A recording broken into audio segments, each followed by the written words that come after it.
2026년 1월 18일 주연절 둘째 주일입니다. 교회 밖에 계신 성도님들을 위해서 있는 그 자리 주일 말씀 예배 함께 드리시겠습니다. 기도하겠습니다. 하나님 고맙고 감사합니다. 우리들에게 있는 자리에서도 예배 드릴 수 있는 마음 주신 것 감사합니다. 하나님, 오늘 우리가 머무는 이 자리가 예배의 자리가 되게 도와주시고 하나님을 앙망할 수 있는 자리가 되게 도와주시며 하나님의 때에 다시금 공동체 예배를 드릴 수 있도록 아버지 하나님 그 끈을 놓치지 않도록 우리를 도와주십시오. 오늘도 함께 말씀을 나눌 때 하나님께서 우리와 함께 해주실 줄 믿습니다. 감사드리며 우리 주 예수 그리스도의 이름으로 기도드립니다. 아멘. 오늘은 신앙은 함께입니다 라는 제목으로 말씀 나누기 원합니다. 오늘 성경 말씀은 고린도전서 12장 19절에서 27절의 말씀입니다. 기독교 신앙의 특징 중에 가장 큰 특징 중에 하나가 관계입니다. 기독교는 1차적으로 하나님과 예수 그리스도와 나와의 관계를 매우 중요하게 생각합니다. 또한 이에 못지않게 중요한 것이 있는데 하나님, 예수 그리스도와 공동체의 관계가 매우 중요합니다. 나와의 관계는 이해를 할 수 있겠는데 공동체와 하나님과의 관계가 중요하다는 의미는 선뜻 이해가 잘 되지 않을 수 있습니다. 공동체는 나의 선택의 문제이지 반드시 필요한 것은 아닐 수 있다라는 생각, 그와 같은 생각이 오늘날 많은 신앙인들이 가지고 있는 생각 중에 하나이기 때문입니다. 이와 같은 생각이 과연 옳은 생각일까요? 사실 매우 위험하면서도 중요한 것을 놓치고 있는 신앙관이라 할 수 있습니다. 그 이유는 기독교의 신앙은 공동체를 그 기반으로 하고 있기 때문입니다. 그 증거는 바로 성경에 있습니다. 하나님께서 아브라함을 선택하시고 이스라엘 민족을 이루실 때 그 목적은 아브라함 한 사람을 통해 하나님의 백성, 하나님의 나라, 바로 공동체를 만드시는 것이었습니다. 아브라함 한 사람을 하나님의 사람으로 만드는 것을 넘어서는 하나님 공동체가 그 목적이었습니다. 이스라엘 백성들을 향한 하나님의 구원도 마찬가지였습니다. 그들이 불순종하고 범죄하고 심지어 나라가 망하고 포로 생활까지 이르렀을 때 그들을 향한 구원의 목표도 믿음 좋은 개인들 한 사람 한 사람이 아니라 이스라엘이라는 하나님 공동체의 구원이었습니다. 그렇기 때문에 구약 성경은 하나님과 어떤 한 특정인과의 관계만을 이야기하는 것이 아닙니다. 하나님과 이스라엘 공동체 사이의 이야기이며 그 사이에 하나님께서 사용하시는 중요한 하나님의 사람들이 연결고리의 역할을 하고 있는 것입니다. 신약 성경도 마찬가지입니다. 먼저 사복음서의 이야기가 그 증거입니다. 마태복음은 마태의 신앙 공동체에서 읽혀진 복음서입니다. 마가도, 누가도, 요한복음도 마찬가지입니다. 그들의 공동체에서 읽었던 하나님 말씀이었습니다. 사도 바울의 서신서들도 마찬가지입니다. 한결같이 교회 공동체를 위해 사도 바울이 쓴 신앙 서신서들이었습니다. 이러한 성경의 이야기들이 우리에게 주는 중요한 메시지가 무엇일까요? 신앙은 나 홀로 완성되어 가는 것이 아니라 공동체를 통해서 완성되어 가는 것임을 의미합니다. 즉 신앙은 하나님과 신앙 공동체에 속한 나와의 관계라고 할 수 있습니다. 그렇기 때문에 나 혼자 예배드리는 것보다 공동체로 예배드리는 것을 하나님이 더 기뻐하시고 나 혼자 신앙생활하는 것보다 공동체로 신앙생활하는 것을 더 기뻐하시고 그렇게 신앙생활하기를 원하십니다. 그 이유는 신앙적 성숙이라는 것은 나 혼자서 수행하면 되는 것이 아니라 관계를 통해서 다듬어지고 성숙되어가는 그 과정이기 때문입니다. 신앙은 관계를 통해 증명되는 것이기 때문입니다. 그러므로 신앙인에게 있어서 가정은 그냥 함께 모여 사는 혈육 공동체만을 의미하지 않습니다. 가정도 하나님께서 세우신 신앙 공동체입니다. 가정의 핵심 가치관이 하나님 말씀이어야 하고 예수 그리스도의 복음, 예수 그리스도의 가르치심이 가정의 핵심 가치관이 되어야 하며 가족 간에 실천되고 그 사이에서 신앙이 증명되어야 하는 것입니다. 이를 위해 하나님께서 우리에게 허락하신 또 하나의 중요한 공동체가 바로 교회 공동체입니다. 그런데 가정도 교회도 피해갈 수 없는 것이 차이라는 것입니다. 또한 나의 마음 같지 않음입니다. 아마도 이 차이, 나의 마음 같지 않음은 우리가 평생 다른 사람들과의 관계 속에서 극복하고 인내해야 할 숙제라고 해도 과언이 아닐 것입니다. 성경은 말씀합니다. 빌립보스 2장 1절에서 5절의 말씀입니다. 그러므로 그리스도 안에 무슨 권면이나 무슨 위로나 성령의 무슨 교제나 긍휼이나 자비가 있거든 마음을 같이하여 같은 사랑을 가지고 뜻을 합하여 한 마음을 품어 아무 일에든지 다툼이나 허영으로 하지 말고 오직 겸손한 마음으로 각각 자기보다 남을 낮게 여기고 각각 자기 일을 돌볼 뿐더러 또한 각각 다른 사람들의 일을 돌보아 나의 기쁨을 충만하게 하라. 너희 안에 이 마음을 품어라. 곧 그리스도 예수의 마음이니. 성경은 우리에게 차이와 다름에 대해 다툼이나 갈등의 뿌리로 인식해서는 안 된다고 말씀합니다. 오히려 한 마음을 품어야 하는 이유로 볼 수 있어야 한다고 말씀합니다. 서로를 더 이해하고 배려하는 기회로 삼아야 한다고 말씀합니다. 왜 그렇게 해야 할까요? 고린도전서 12장 27절의 말씀입니다. 너희는 그리스도의 몸이요 지체의 각 부분이라. 예수 그리스도의 공동체는 그리스도의 몸이라고 말씀합니다. 그리고 그 몸을 이루는 각 부분이 신자 한 사람 한 사람이라고 말씀합니다. 다시 말해 예수 그리스도의 공동체는 사람 대 사람이 얽히고 엮여서 예수 그리스도의 몸을 이룬다는 의미입니다. 하나님께서 그렇게 신앙 공동체가 세워져 가고 하나님 나라가 세워져 가기를 원하신다는 것입니다. 이렇게 하나님께서 원하시는 신앙 공동체로서의 가정과 교회가 세워져 가려면 하나님의 은혜, 성령님의 인도하심은 무조건 필수 조건입니다. 이와 함께 반드시 필요한 신앙이 있습니다. 한 몸 신앙입니다. 성경은 그리스도인의 공동체에 대해 몸이라고 표현합니다.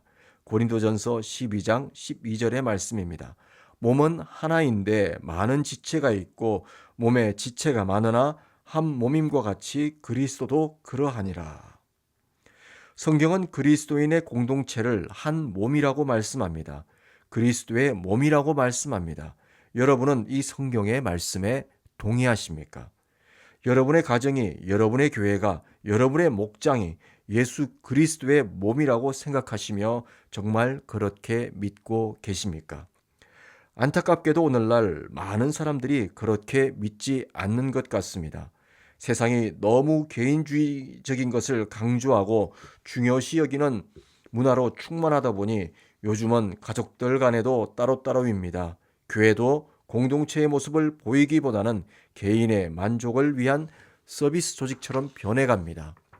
예배도 공동체의 신앙 고백이 되고 내 자신을 거룩한 산제물로 드리는 예배가 아니라 나의 영적, 정서적, 개인적 만족을 위한 서비스로 받아들입니다.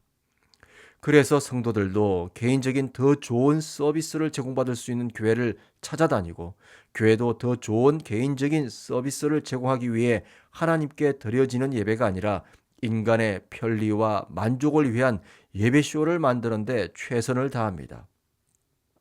그렇게 해서 건강한 가정이 세워지고 건강한 교회가 세워진다면 좋겠지만 결과적으로 병든 가정, 병든 교회들이 매일매일 늘어만 갑니다. 왜 그럴까요? 그리스도의 몸이어야 할 신앙 공동체가 그리스도의 몸이라는 한 몸 정체성을 잃어버렸기 때문입니다. 한 몸 정체성을 잃어버렸다는 것은 공동체를 이루는 형제와 자매들이 서로가 예수 그리스도로 연결된 지체라는 지체의식을 잃어버렸거나 놓쳤거나 알지 못하는 것입니다. 신앙 공동체 안에서 서로에 대한 지체의식은 희미해져 가고 나홀로 신앙만이 강조되는 성경적이지 못한 사상과 철학이 세상 문화가 만연해 있는 것입니다.